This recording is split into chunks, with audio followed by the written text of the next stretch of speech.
Hello friends, welcome back to my channel. आज हम लोग कास्ट रोग के बारे में पढ़ने जा रहे हैं।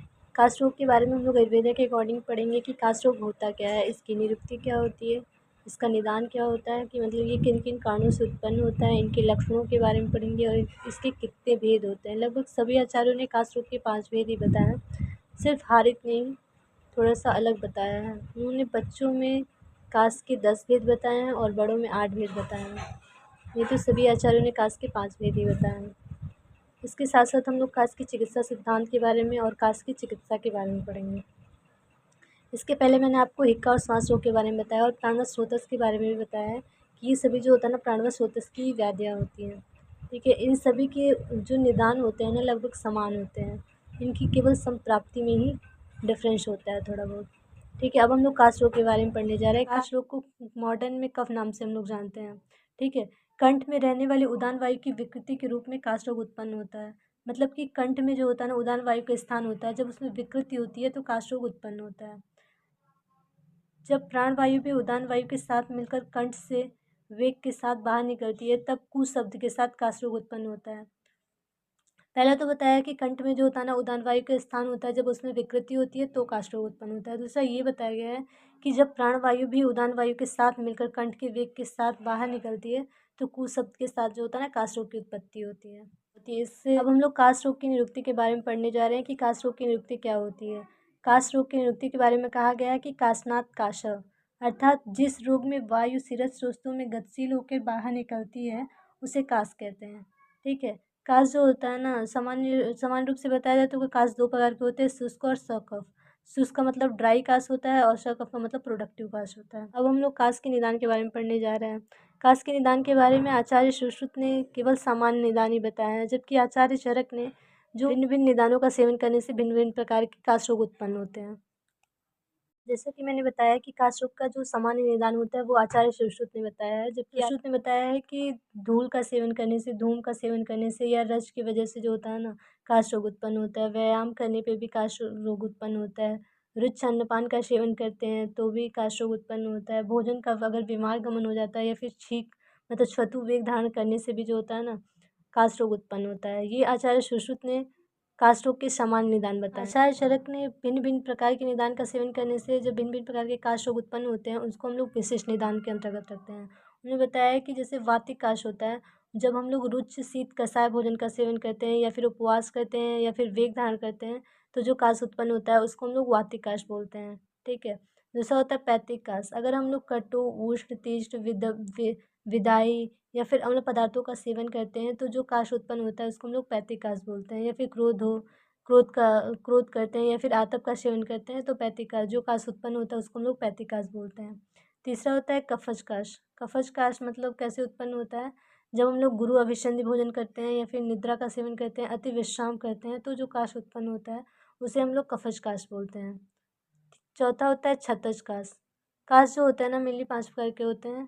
ठीक है, चौथा होता है छतज काश। छतज काश होता है, छतज काश कैसे उत्पन्न होता है, रुच्च अल्प अन्न का सेवन करते हैं तो छतज काश उत्पन्न होता है। अति युद्ध करते हैं या फिर अत्यधिक भार का वहन करते हैं तो जो काश उत्पन्न होता है उसे हम लोग छतज काश बोलते हैं। जो भेद होता है वो क्षयज काश होता है। ठीक है, विषम या फिर असात्म भोजन करते हैं तो क्षयज काश उत्पन्न होता है या फिर वेग धारण करते हैं तो भी क्षयज काश उत्पन्न होता है। चारों ने काश के 5 भेद बताए हैं, वो यही है। वातिक काश होता है, पैतिक काश होता है, कफज काश होता है और छतज काश होता है और क्षयज काश होता है। ये 5 काश होते हैं, मतलब वातज पित्तज कफज छतज और क्षयज काश के ये 5 भेद होते हैं। और इनका ये निम्न निदानों का सेवन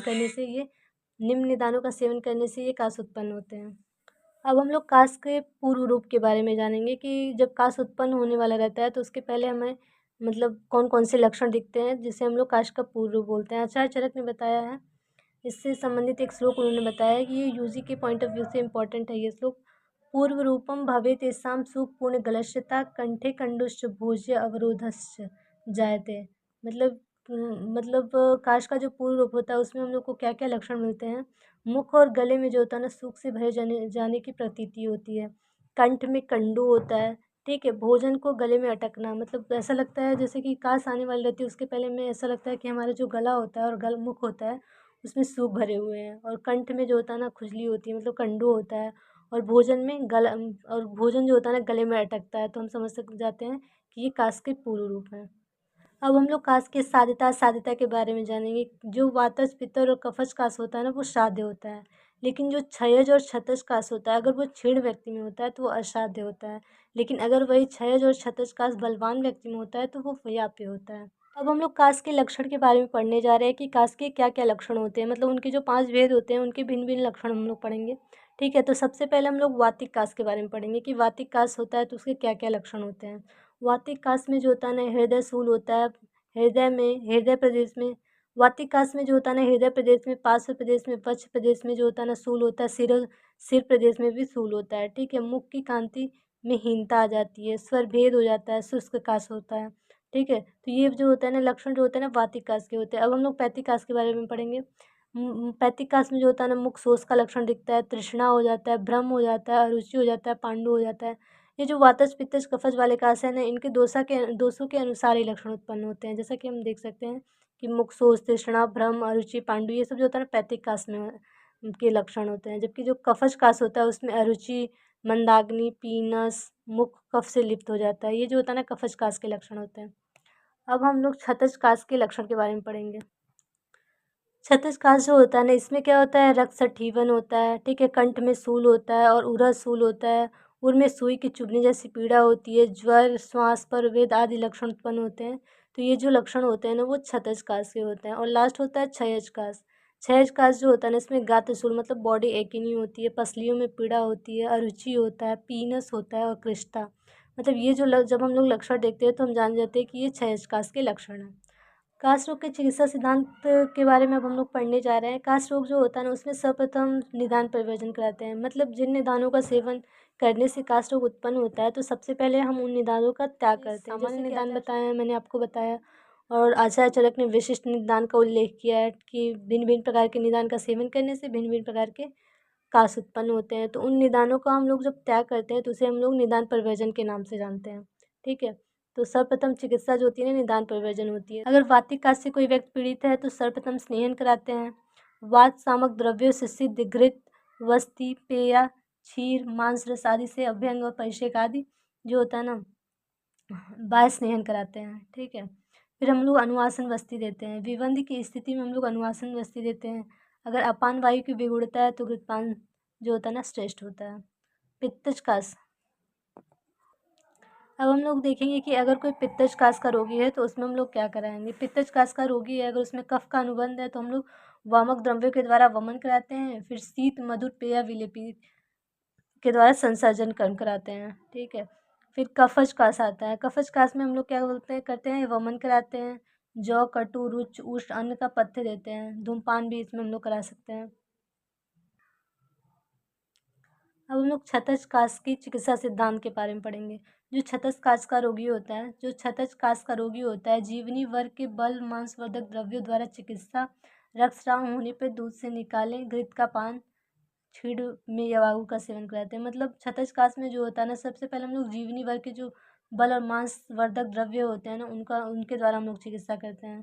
ठीक है, रक्तस्राव होने पे जो होता है ना, अगर क्षतज कास में रक्त का स्राव होता है तो हम लोग दूध से निकला हुआ जो घृत होता है ना, उसका पान कराते हैं। अगर क्षतज कास का रोगी छीड़ है तो उसको यवागु का सेवन कराते हैं। और लास्ट होता है क्षयज कास। जो क्षयज कास होता है ना, उसमें अगर कोई दुर्बल रोगी है, क्षयज कास अगर किसी दुर्बल रोगी को हुआ है तो उसकी हम लोग चिकित्सा नहीं करते हैं। अगर बलवान में नूतन क्षयज है तो कास की सबसे पहले प्रत्याख्यान कराते हैं, फिर चिकित्सा करते हैं।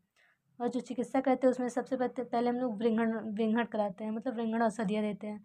फिर जठराग्नि को प्रदीप्त करने वाली औषधि देते हैं। ये हम लोगों ने कास रोग की चिकित्सा सिद्धांत पढ़ी है। अब हम लोग कास रोग की चिकित्सा के बारे में पढ़ेंगे कि इसमें संशोधन चिकित्सा कौन कौन सी कराते हैं और संशमन चिकित्सा कौन कौन सी कराते हैं।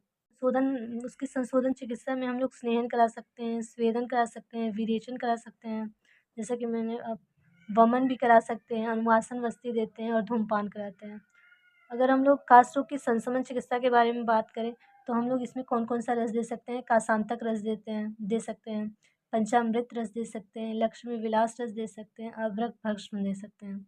अगर वटी की बात करें तो इसमें हम लोग लौंगादि वटी दे सकते हैं, मरीचादि वटी दे सकते हैं, वयोशादि वटी दे सकते हैं, एलादि वटी दे सकते हैं। ये सारी वटी बहुत इंपॉर्टेंट है। ठीक है, वासादि वटी भी दे सकते हैं। चूर्ण की अगर हम बात करें तो इसमें हम लोग तालिसादि चूर्ण दे सकते हैं, सीतोपलादि चूर्ण दे सकते हैं, अगर घृत की बात करें तो हम लोग कंटकारी घृत भी दे सकते हैं, पिपल्यादी घृत दे सकते हैं, रासना घृत दे सकते हैं। अवलेज जो होता है उसमें हम लोग अगस्त हरित की दे सकते हैं। अगस्त हरित की जो होता है ना इम्पॉर्टेंट है, तो हम लोग कास्ट में अगस्त हरित की दे सकते हैं। अगर आपको मेरी वीडियो अच्छी लगी हो तो मेरे चैनल को सब्सक्राइब जरूर करें और वीडियो को लाइक करना बिल्कुल भी ना भूलें। Thank you.